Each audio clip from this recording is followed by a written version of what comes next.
And welcome back, everyone, to another episode of TED Talk Stamps. Today, I've got a feature that I haven't featured for a while, and that's a viewer top 10.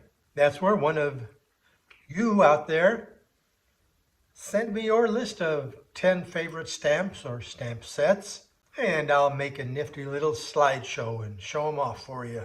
And today I got a list of stamps from Chris, who goes by the name KCDS on the TED Talk Stamps forum. And if you would like to see your own top 10 list featured in a future episode, go ahead and send me an email at tedtalkstamps@gmail.com or come visit me on the TED Talk Stamps forum and leave a message there. Then after the viewer top 10, I'll have another segment that I haven't featured for a while, stamp design errors or stamp bloopers. That's where the stamp artist has just made some kind of really goofy mistake, like having a skier without skis. That's one of my favorite collecting areas. I got quite a few of those. In fact, after this episode, I still have enough stamps. Even after 3 previous episodes of Stamp Bloopers, I have enough stamps left over to do another episode. But save that for another time. So anyways, then let's get on with the viewer top 10. Here's Chris.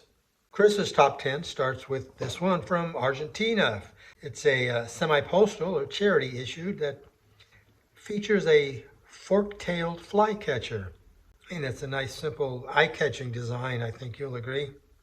At number 9 comes this one from Canada. It's number E6. It's a special delivery express stamp with a beautiful engraved vignette that looks like something that you would see on a stock certificate.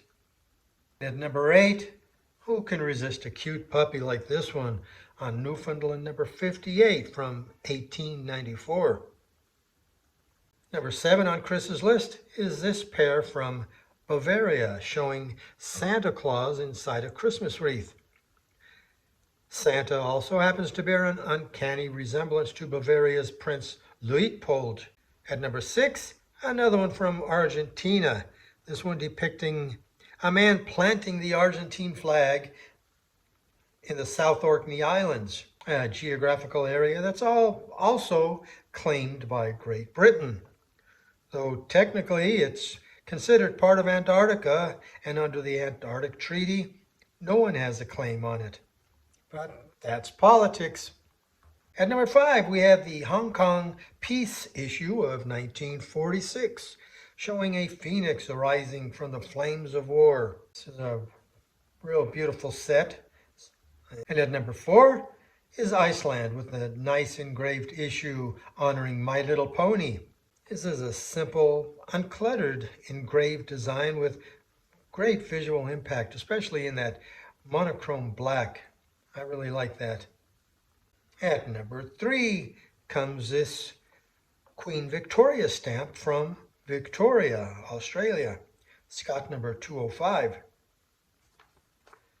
It's another clean, uncluttered design that really displays a lot of elegance and really fitting for royalty. And at number 2 is this triangular stamp from the Netherlands, Scott number C10. It's an airmail depicting a Fokker Pander, one of the earliest and most successful aircraft built by this Dutch company. And number 1 comes Scott number Q336 from Belgium. It's a Belgian railway parcel post stamp showing Mercury and a winged train wheel. And for train lovers, Belgium's parcel post issues are rife with train-themed stamps and a lot of nice train designs. And if you're a train lover, you ought to check them out. So thank you very much, Chris. That was a very nice list. And like I said, if you have your own list, hit me up. So then on to the next segment where I go over some stamp design errors. Like I said, this is a favorite collecting area of mine, and some really will give you a good chuckle and just leave you scratching your head sometimes wondering, how did this get by all the inspectors, all the approvals? They have stamp design essays and proofs and die proofs. So many eyes look at these stamps before they go out on sale, but that's the way it goes. So anyways, starting off, we have this stamp from the People's Republic of China. The title of the stamp was "The Entire Nation is Red," but it was withdrawn from sale after just a few hours because if you look closely, you'll see that there is a little white spot. It's not red. That's the island of Taiwan, which of course, the government of PRC claims as part of China. This mistake was so embarrassing for the Chinese government that they didn't even acknowledge that Taiwan showing up white on the stamp was the reason for withdrawing it. They made up a couple of excuses, like some borders were drawn incorrectly and a couple of insignificant islands were missing from the map. Number 2 is another issue from China from 1990, issued for the Lunar New Year, for the Year of the Horse.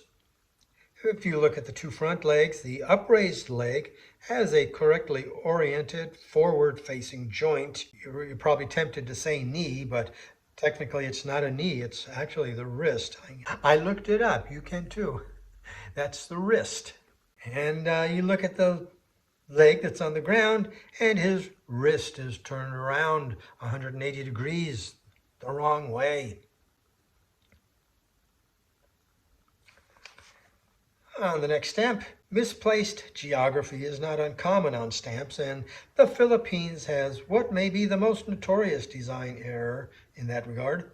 Scott number 357 from 1932. If you believe what the stamp says, it depicts Pagsanjan Falls, but this is actually Pagsanjan Falls, and it looks nothing like the image on the stamp. So what is shown on the stamp?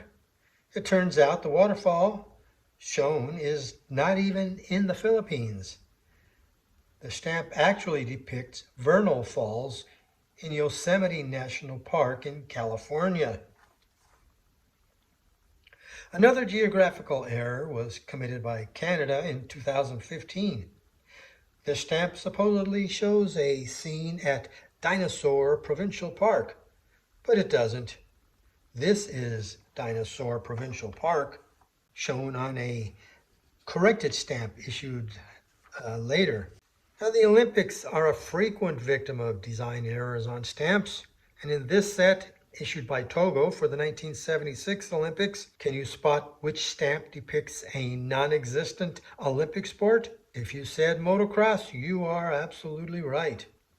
In 1966, Morocco issued this stamp for the 53rd International Cross Country Meet.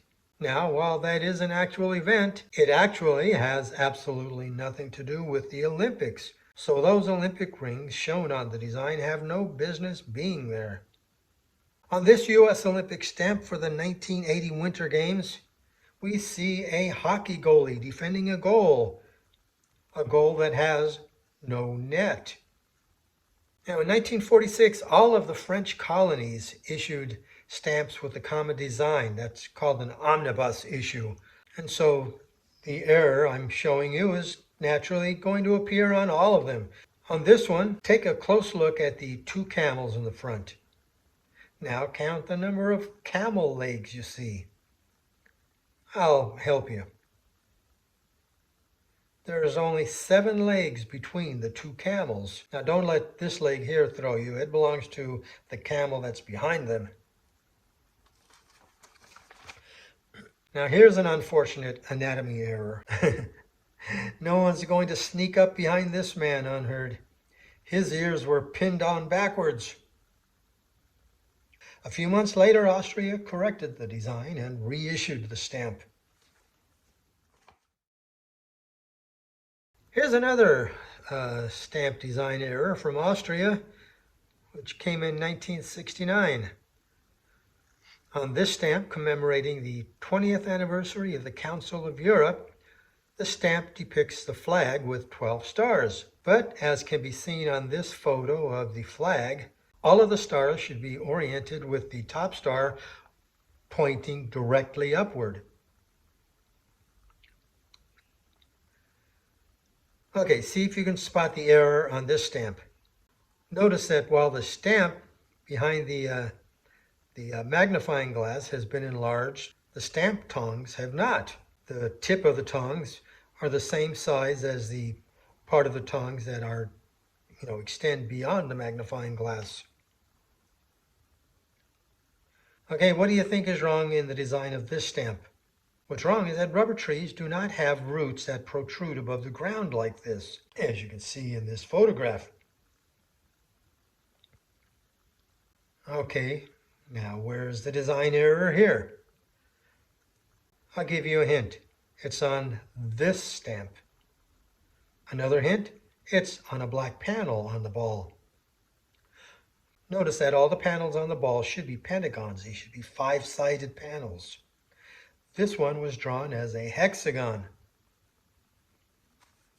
In this archery stamp, issued by Czechoslovakia in 1957, it's doubtful that this area is going to go very far, if anywhere except straight down. There's no bowstring on the bow.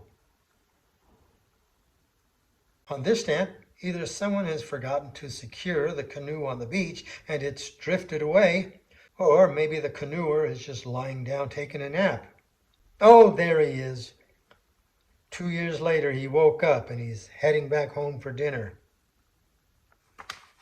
All right, here's a stamp from France depicting Jean-Nicolas Corvisart, who was a pioneering French physician who popularized, didn't invent it, but he popularized the use of the stethoscope as a diagnostic tool. So what did they use the stethoscope for before that?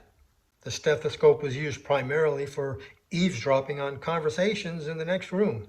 But anyways, what's the design error? Well, this picture of Jean-Nicolas Corvisart does not appear to be him, as virtually every picture I've been able to find of him looks like this.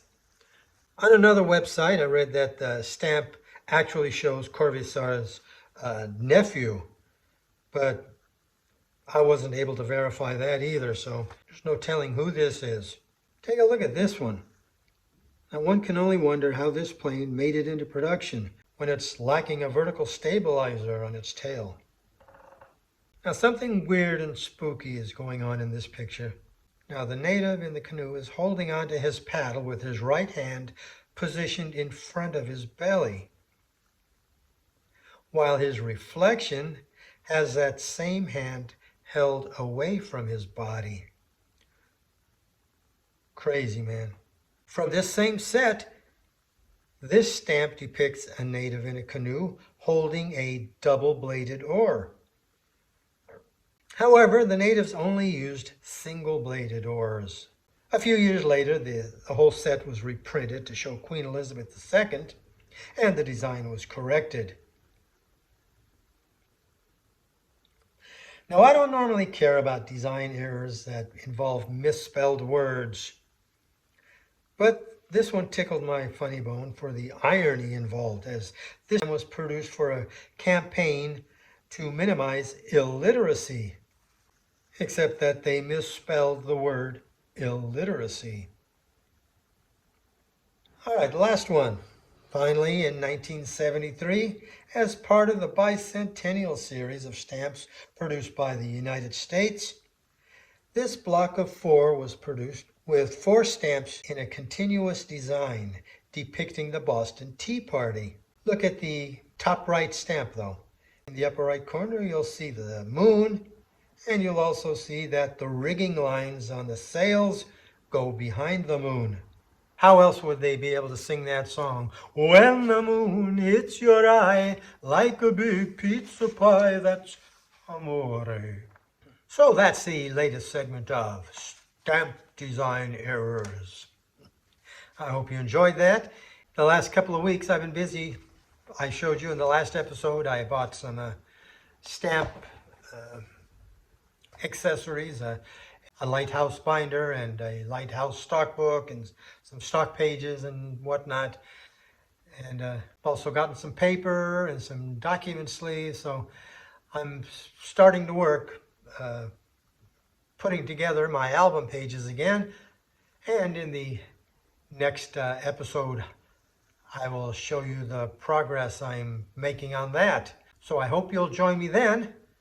And until then, this is Ted the Talking Stamp Collector, wishing you all happy stamping.